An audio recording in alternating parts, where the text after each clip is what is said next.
ఒక రోజు పురుగులు వచ్చినాయంట, ఒక రోజేమో ఐరన్ పీసులు చిన్న చిన్న ఐరన్ ముక్కలు వచ్చినాయంట సార్, ఒక రోజు రాళ్ళు వచ్చినాయంట ఒక రోజు. ఇట్లా డైలీ సార్ చూడండి సార్, అసలు బాయిల్ అయిందా సార్, ఎంత గింజలు ఉంది, రైస్ ఎలా తింటారు సార్ పిల్లలు. నిన్న ఒక అమ్మాయి ప్లేట్ల నుండి తీసుకొచ్చాను సార్, పిల్లలు తీసుకొస్తుంటే కూడా భయపడుతున్నారు, చెప్తే ఏమవుతుందో. 3 days ఫుడ్ తినలేదంట సార్.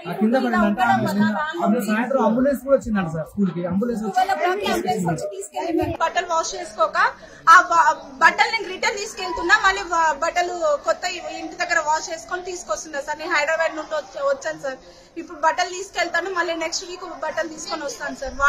వాష్రూమ్ వెళ్ళడానికి కూడా మమ్మీ వాటర్ లేవు మమ్మీ, వాష్రూమ్ వస్తుంది అని చెప్పంటే, నాన్న వాటర్ అయిపోతే ఎట్లా వెళ్తావు నాన్న అని చేసి బాధ అనిపించేసింది సార్. ఏడ్ చేసినాం మా పాపని బట్ట వేసుకొని.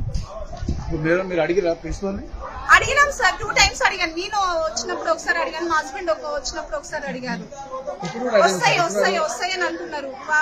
అడిగితే ఆర్సీఓ సార్ కి కంప్లైంట్ ఇచ్చాము, మా చేతులు ఏం లేదు, ఆర్సీఓ సార్ కంప్లైంట్ ఇచ్చామని చెప్పి ఆర్సీఓ సార్ కూడా 1 week